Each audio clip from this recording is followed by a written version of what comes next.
أعوذ بالله من الشيطان الرجيم بسم الله الرحمن الرحيم الحمد لله الصلاة والسلام على رسول الله ثم أما بعد السلام عليكم ورحمة الله وبركاته. باب الموعظة عند القبر. امام نووی رحمه الله در کتاب ریاض الصالحینش میگوید باب الموعظة عند القبر، یعنی که باب در مسئله وعظ و پند و نصیحت کردن در نزد قبر. در نزد قبر بعد از دفن کردن بگیم پند و نصیحت گفتن، یا در حالت دفن کردن پند و نصیحت گفتن. این باب در این مسئله برامون صحبت میکنه. در این باره یک حدیث برامون امام نووی رحمه الله در این کتاب ریاض الصالحینش بیان میکند. حدیث 944 کتاب ریاض الصالحین. عن علی رضی الله عنه قال، از حضرت علی رضی الله عنه روایت است که گفت كنا فی جنازة فی بقیع الغرقد فاتانا رسول الله صلی الله علیه و سلم فقعد. میگد که ما بودیم در حالت جنازه دفن کردن فی بقیع الغرقدی، در بقیع غرقد، یعنی که غرقد اصلا یا درختی بود که میگه نامش غرقد بود. بقیع غرقد یعنی که در بقیعی که برای مردم معین شود، همون قبرستان. امروز میگیم بقیع دیگه هم یک تا است، همون بقیع همون قبرستانی که در نزدیکی مسجد پیغمبر صلی الله علیه و سلم است. فهمو؟ میگه در همون بقیع ما در حالت دفن کردن بودیم. فاتانا رسول الله صلی الله علیه و سلم فقعد. پس میگه آمد نزد ما رسول الله صلی الله علیه و سلم و پس نشست. و قعدنا حوله، و میگه ما هم در اطرافش نشستیم. و معه مخصرتون، و همراه پیغمبر صلی الله علیه و سلم مخرسه بود. مخصره بود.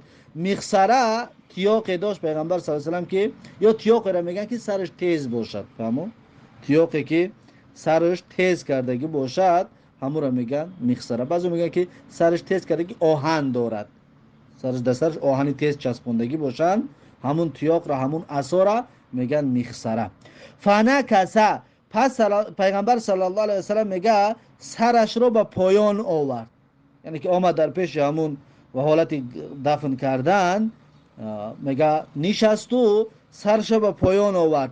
و جعل ینکس بمخصرته، و شروع کرد پیغمبر صلی الله علیه و سلم ینکس بمخصرته، یعنی که میزد زمین را، میکند زمین را به همون تیاق عصایی که در دستش بود، عصای تیز، یعنی به سرش بگیم زمین ایتری میکافت.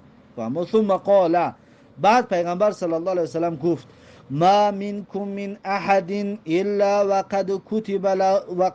وقد كتب مقعده من النار و مقعده من الجنه. میگه گفت که ما منکم من احد، یعنی نیست کسی از شما الا وقد كتب مقعده، مگر اینکه واقعا کتب مقعده یعنی نوشته شدگی است برای وی مقعدش، یعنی جایگاهش، من النار از آتش دوزخ، و مقعده من الجنه یا جایگاهش در آتش جهنم، یعنی که انسان جایگاهش یا در جهنم یا در جنت نوشته شدگی است، معین کرده شدگی است، مشخص کرده شدگی است. فقالوا یا رسول الله افلا نتکل علی کتابنا، پس گفتن ای رسول الله آیا تکیه نکنیم به سرنوشتمان، یعنی سرنوشت ما معین باشد که ما یا جنتی هستیم یا دوزختی، پس ای رسول الله آیا ما با این تکیه نکنیم، یعنی بگیم دیگه سرنوشت ما معین است دیگه خلاص. فقال اعملوا، پس پیغمبر صلی الله علیه و سلم گفت که عمل بکنید، یعنی که عبادت بکنید، طاعت بکنید. فکل میسر لما خلق له، پس هر یک چیز میسر است از برای چیزی که خلق شدگی است.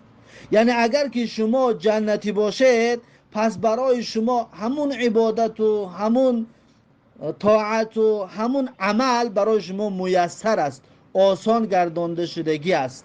فهمو؟ پس شما عمل انجام میدید، زیرا اینکه شما برای شما لما خلق له، یعنی خلق شدگی هستید برای همون. پس برای شما عمل کردن آسان است و عمل کردن براتون لذت داره، زیرا که شما اهل همون چیز هستید. و ذکر تمام الحدیثی، میگه با پررگی حدیث رو ذکر کرد. حدیث متفقون علیه است، یعنی که ما را جایگاهمون یا در جنت یا در دوزخ معین کرده شدگی است، اما ما نمیدانیم. معناش این نیست که ما تکیه به همون سرنوشتمون بکنیم، به تقدیرمون بکنیم و از عمل صالح کردن دست بکشیم. این طور نیست، بلکه به عمل صالح چنگ میزنیم. این بود حدیثی باب صحبت کردن در نزد قبر. یعنی پیغمبر صلی الله علیه و همین گپ رو در کجا گفت؟ در نزد قبر. پس در وقتی گوراندن، در نزد قبر این صحبت را کردن، پند و نصیحت دادن جایز است و درست است. چطور پیغمبر خودش این کار کرد. خب باب نو، باب الدعاء للمیت بعد دفنه والقعود عند قبره و ساعة للدعاء له والاستغفار والقراءة. یعنی که باب در مسئله دعا کردن برای میت، دعا کردن در حق مرده. کی؟ بعد دفنه، بعد از اونه که میگرونیمش، یعنی به خاک میسپاریم. بعد خاک سپاریدن در حقش دعا کردن. والقعود عند قبره ساعتا، و یک لحظه بعد گوراندن در نزد قبرش ایستادن به نیت دعا، ایستادن به نیت دعا، للدعا میگه، به نیت دعا، للدعا له، برای دعا کردن برایش، ولی استغفاری و طلب مغفرت کردن برای اون میت، و القرائت، این مخالفی سنت است، و قرائت کردن در بالای قبرش این روشی پیغمبر صلی الله علیه و سلم نیست. پیغمبر صلی الله علیه و سلم در بالای کدام قبر، نه پیغمبر نه صحابه نه تابعین در بالای کدام قبر قرائت کردگی نیستند، بلکه این بدعت و خرافات است قرائت کردن. اما دعا کردن که پیغمبر صلی الله علیه و سلم ما را امر کردگی است، و طلب مغفرت کردن که پیغمبر ما را امر کردگی است در بالای قبر، هر کس تنها به تنها جایز است و درست است. حالا حدیثش را میخوانیم. خب در این باب برای ما دو حدیث تقدیم میکند. حدیث اول حدیث 945 کتاب ریاض الصالحین، ان ابی عمرو، از ابو عمرو، و قیل ابو عبدالله، بعضی میگن از ابو عبدالله، و قیل ابو لیلا، و بعضی میگن ابو لیلا، اما نامش عثمان ابن عفان است رضی الله عنه. قال عثمان ابن عفان رضی الله عنه گفته است، گفت، یعنی که در کنیه‌اش گپا است. بعضی گفتن که ابو عمرو و ابو عبدالله یا ابو لیلا، اما نامش عثمان ابن عفان رضی الله عنه گفته است که کان النبی صلی الله علیه و سلم اذا فرغ من دفن المیت وقف علیه. میگه بود پیغمبر صلی الله علیه و سلم هنگامی که به آخر میرسانید خاک سپاری مرده را، به خاک سپاریدن مرده را، وقف علیه، در بالای قبر می ایستاد. بعد خاک سپاریدن در بالای قبر می ایستاد. و قال، و گفت، پیغمبر می گفت که استغفروا لاخیکم، یعنی طلب مغفرت بکنید برای برادرتان. پس بعدی گورانیدن جایز است که ما در بالای قبر بیستیم، بگیم که ای برادران، در حق مرده طلب مغفرت کنید. بگید که اللهم اغفر له وارحمه، این دعا را بکن، یعنی بگو که الله رحم بکن، طلب گناهانش را ببخش. گفته دعا کنیم جایز است. وصلوا له التثبیت، و دویم چیزی که برای ما جایز است این و پرسیدن از الله تبارک و تعالی. پیغمبر که وصلوا، و بپرسید شما برای مرده تثبیت را، ثابت قدمی را، که وقتی که ملک الموت میآید، وقتی که ملائکه پرسنده میآید، زنده گردانیده می شود و پرسیده می شود اون سؤال های قبر را که من ربک و ما دینک و من نبیک، این را تثبیت با استوار جواب بگوید. وصلوا له التثبیت، و بپرسید شما از الله تبارک و تعالی برای این میت تثبیت را، ثابت قدمی را که سوالا را درست جواب داده بتواند. پس این برای ما جایز است. فانه الان یسأل، پس پیغمبر صلی الله علیه و سلم گفت که همین میت، پس هر آینه همین مرده الان یسأل، حال حاضر پرسیده می شود.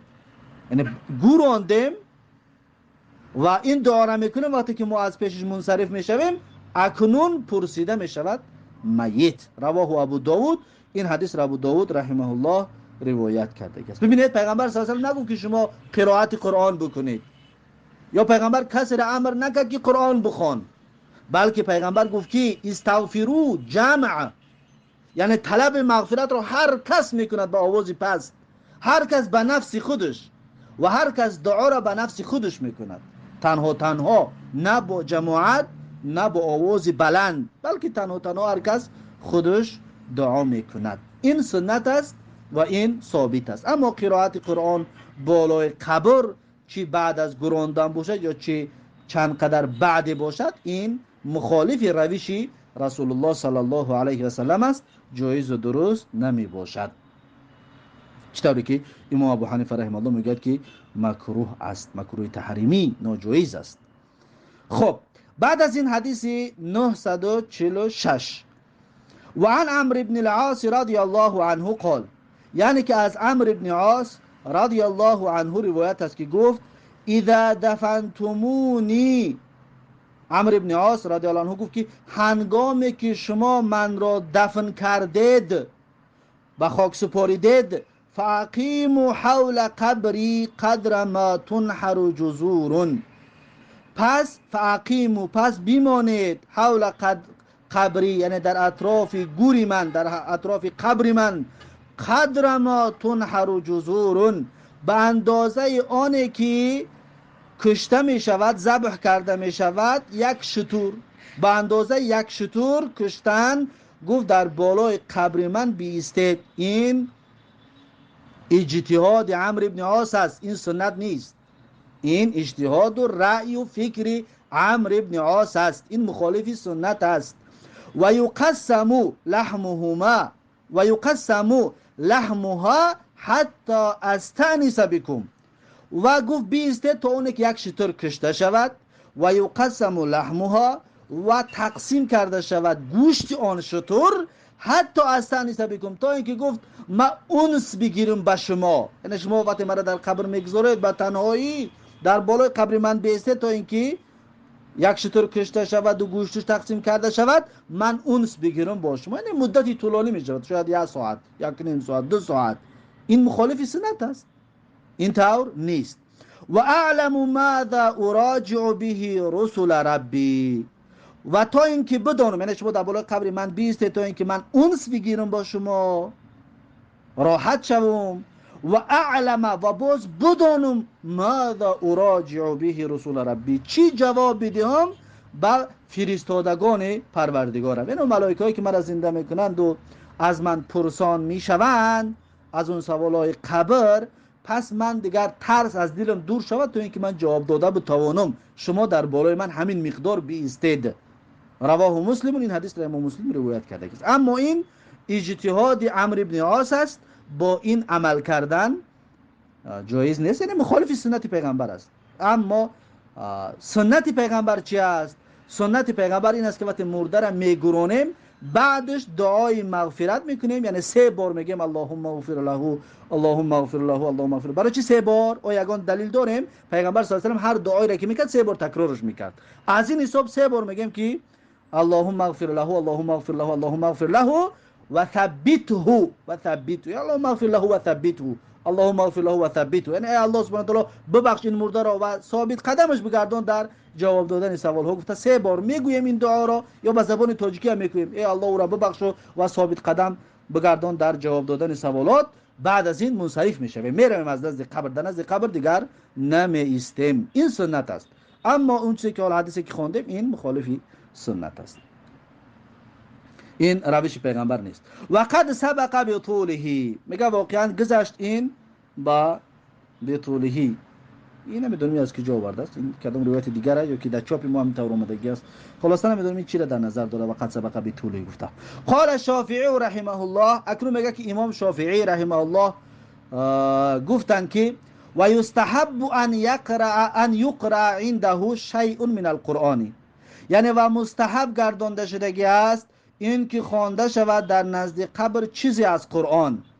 و این ختم القرآن کله کان حسنا، و اگر ختم کنن قرآن رو همهش رو در نزد قبر، میگه این حسن است. این هم مخالف سنت است. این مخالف سنت است. در نزد قبر خواندن قرآن این ثابت نیست و این اجتهاد بعضی از عالم ها است. اجتهاد چون مخالف سنت است، به این عمل کرده نمی شوند، به این عمل کرده نمی شود. بلکه در نزد قبر فقط دعا هست و بس، دعا میکنیم در حق میت و بس. سنت نبوی همین است. خب زیرا که پیغمبر صلی الله علیه و خودش قرآن نخوندن و صحابه هم خوندگی نیست و کسی را هم امر نکردن برای قرآن خوندن، از این حساب جایز نیست که ما قرآن بخونیم. بعد از این میگه باب صدقه عن المیت و الدعاء له، یعنی که باب در مسئله صدقه دادن از حق میت و دعا کردن در حق میت.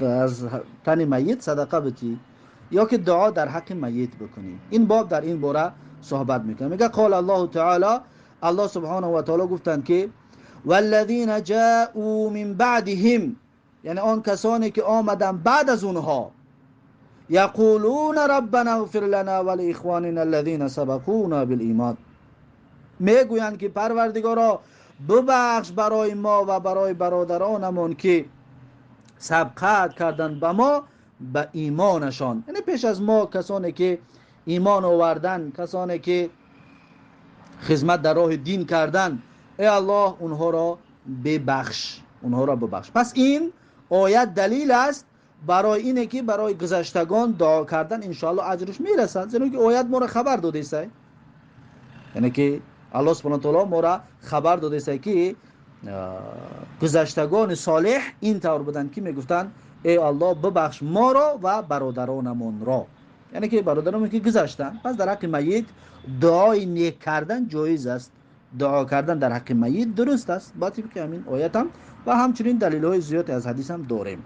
اکنون میگذرد در قسم حدیث، حدیث 947 حدیث. و عن عایشه رضی الله عنها، یعنی از عایشه رضی الله عنها روایت است، ان رجلا قال للنبی صلی الله علیه و سلم، هر آینه میگه مرد گفت برای پیغمبر صلی الله علیه و سلم، مرد پیغمبر صلی الله علیه و سلم رو گفت ان امی افتولت،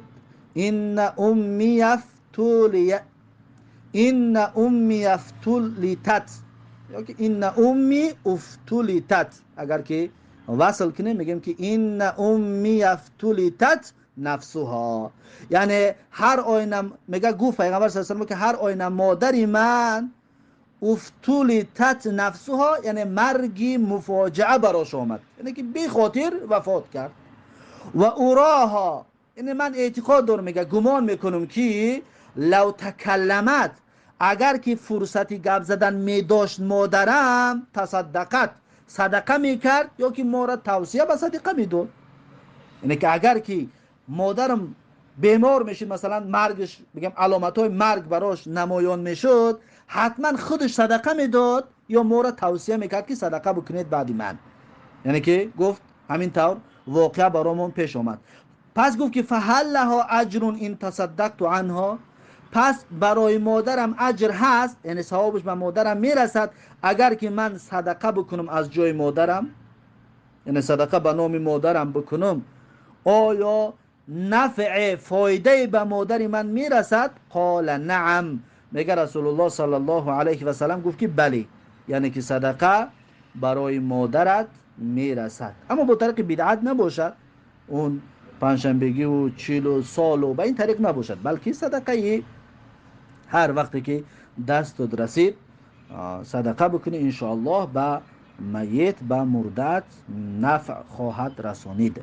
این حدیث متفق علیه است، حدیث متفق علیه است. اما اگر که اون بدعت باشد، به طریق بدعت باشد، این ثواب ندارد، ثوابش به میت نمیرسد. خب بعد از این حدیث متفق علیه است، حدیث بخاری و مسلم. بعد از این حدیث 948 و عن ابی هریره رضی الله عنه ان رسول الله صلی الله علیه و سلم قال، یعنی که از ابو هریره رضی الله عنه روایت است، هر آینه رسول الله صلی الله علیه و سلم گفتند که اذا مات الانسان انقطع عمله الا من ثلاث. گفت هنگامی که وفات کند انسان، هنگامی که انسان میمیرد، انقطع عمله، قطع می شود عملش، عمل اون انسان قطع می شود، الا من ثلاث، مگر از سه چیز. یعنی سه چیز قطع نمی شود، به میت می رسد. اون سه چیز چی است؟